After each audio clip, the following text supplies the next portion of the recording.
بسم اللہ الرحمن الرحیم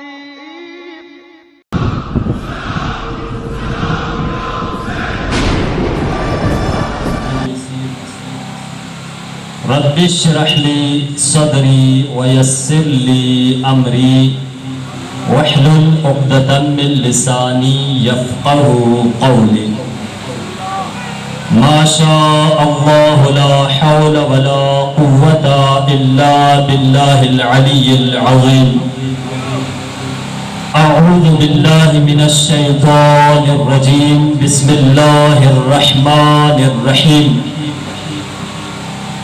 الحمد لله الذي هدانا لهذا وما كنا لنهتدي لولا أن هدانا الله لقد جاءت رسل ربنا بالحق الصلاة والسلام والتحية والإكرام سيدنا ونبينا وطبيب قلوبنا وشفيع ذنوبنا مولا ومولى الكونين جد الحسن والحسين عني أبا القاسم محمد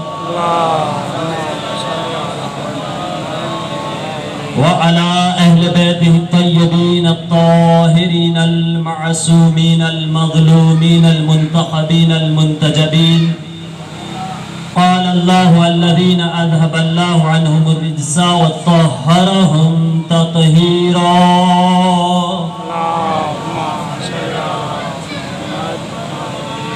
ولعنة الدائمة على أعدائهم ومنكر فضائلهم وغاصب حقوقهم الآن من يومنا هذا إلى قيام يوم الدين أما بعد فقد قال الحكيم في كتابه المجيد بسم الله الرحمن الرحيم إنما يريد الله ليذهب عنكم الرجس أهل البيت ويطهركم تطهيرا وقال رسول الله صلى الله عليه وآله وسلم من مات على حب آل محمد مات شهيدا إلا ومن مات على حب آل محمد مات مغفورا إلا ومن مات على حب آل محمد مات كامل الإيمان بر محمد و آل محمد صلوات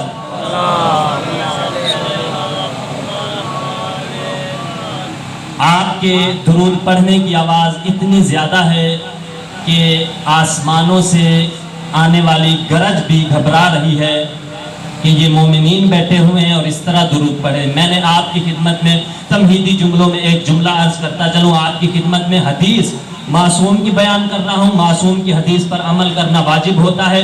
جو بندہ واجب پر عمل نہ کرے تو پھر وہ اپنی اعمال کا جواب دہ خدا کی ذات میں ہوتا ہے. حدیث معصوم ہے کہ ہماری مجلس میں آ کر بلند آواز کے ساتھ درود پڑھا کرو تاکہ تمہارے دلوں سے منافقت دور ہو جائے.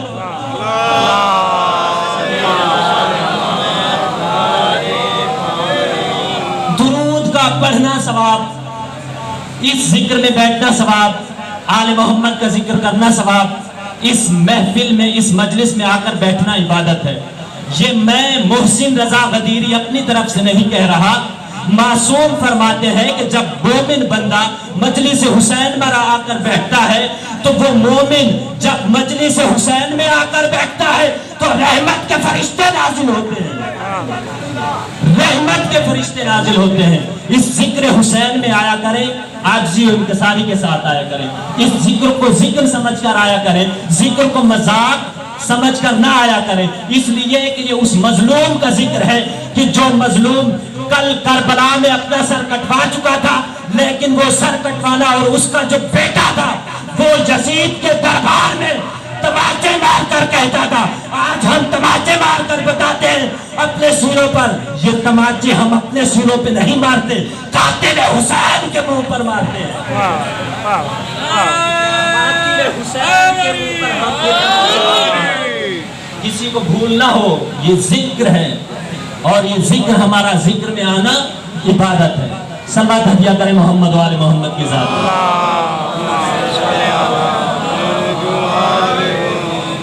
بات مومن اور منافق کی آئی ہے تو دو چار جملے میں اپنے خلفائے راشدین میں سے کسی ایک خلیفہ کے بیان کرتا چلوں. ہمارے اوپر بڑے اعتراضات ہوتے ہیں کہ جناب ہم اپنی طرف سے بیان کرتے ہیں. ہم اپنی طرف سے بیان کچھ بھی نہیں کرتے. یہ ذکر میں آنا عبادت ہے, ذکر کرنا عبادت ہے. ہماری کیا اوقات کہ ہم اپنی طرف سے بیان کریں.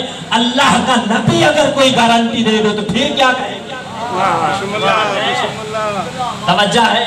میرے خیال میں آپ میرا ساتھ نہیں دیں گے تو میں گھنٹہ پڑھوں گا, پورا گھنٹہ پڑھوں گا. آپ اگر میرا ساتھ دیں گے تو میں تھوڑی دیر پڑھوں گا اور تھوڑی زحمت دوں گا. یہ ذکر عبادت ہے اور یہ اس شہنشاہ کا ذکر ہے کہ جس کو اللہ کے نبی نے اپنے دوش مبارک پر اٹھایا. ہم اپنی طرف سے یہ ذکر نہیں کرتے. ہم اپنی طرف سے کوئی بات کرتے ہی نہیں اور نہ ہی ہم اپنی طرف سے کوئی بات کرنے کے عادی ہیں. ہاں اگر ہمارا کوئی خطیب, ہمارا کوئی ذاکر, ہمارا کوئی عالم, ہمارا کوئی متدین شخص اس منبر پر بیٹھ کر اگر کوئی اپنی طرف سے جملہ کہے گا تو وہ یہ ضرور کہے گا کہ میں اپنی طرف سے یہ جملے بیان کر رہا ہوں. یہ نبی رسول ائمہ کے جملے نہیں ہیں, یہ قرآن کی آیت نہیں ہے. پریشان ہو رہے ہیں. ابھی تو تمہید میں ہوں, موضوع کی طرف تو میں آیا ہی نہیں. یہ ذکر عبادت ہے اور اس ذکر میں آ کر عبادت سمجھا کریں. اس لیے کہ جب عبادت میں انسان مشغول ہوتا ہے تو اس کو عبادت سمجھتے ہوئے عبادت انجام دے, دل کی گہرائیوں سے عبادت انجام دے. اگر آپ کی دل کا لگاؤ آپ کی عبادت کی طرف آپ کو متوجہ نہیں کرتا تو اس عبادت کا کوئی فائدہ نہیں. بھلے آپ محبت علی دل میں رکھتے ہیں لیکن ایسی عبادت کو ٹھکرا دیا جائے گا. یا میں تیز پڑھ رہا ہوں یا آپ آہستہ سن رہے ہیں؟ بسم اللہ. توجہ ہے. نعرہ حیدری. اہل بیت کا ذکر عبادت ہے, اہل بیت کی محبت عبادت ہے, اہل بیت کا ذکر کرنا عبادت ہے. ہم اپنی طرف سے نہیں کہتے. اللہ کا نبی فرماتا ہے. کیوں؟ اس لیے کہ اللہ کا نبی کون ہے. میں تھوڑا سا سمجھانے کی خاطر آپ کی خدمت میں بیان کر رہا ہوں, تیزی سے گزر رہا ہوں. میں نے قبلہ محمد شاہ صاحب کو بھی ٹائم دینا ہے, وہ بھی ہے. قبلہ کے بعد ایک اور ہمارے محترم متدین عالم دین موجود ہیں, وہ آپ کو فضائل و مصائب سنائیں گے. لیکن میں اپنی نوکری ان الفاظ کے ساتھ افتتاح کر رہا ہوں, ان کا آغاز کر رہا ہوں کہ اللہ کا نبی کون نبی ہے. وما ینطق عن الہویٰ ان ہوا الا وحی یوحیٰ کا مصداق. یعنی یہ رسول بولتا ہے تو دراصل یہ رسول نہیں بولتا, بلکہ کون بولتا ہے؟ اللہ بولتا ہے. وما ینطق عن الہویٰ ان ہوا الا وحی یوحیٰ کا مصداق ہمارا رسول. اور یہ کیسا رسول ہے کہ جو سردار انبیاء ہے. سردار انبیاء ہے, شاہدی توجہ ہے. سردار انبیاء ہے, احمد کبریا ہے. جو رسول اٹھتا ہے تو آیتیں نازل ہوتی ہیں, بیٹھتا ہے تو آیتیں نازل ہوتی ہیں, چلتا ہے تو آیتیں نازل ہوتی ہیں, غار میں جاتا ہے تو آیتیں نازل ہوتی ہیں, غار سے کسی کو بھگاتا ہے تو آیتیں غار سے کسی کو بھگاتا ہے تو آیتیں نازل ہوتی ہیں قرآن کی. یہ وہ رسول ہے.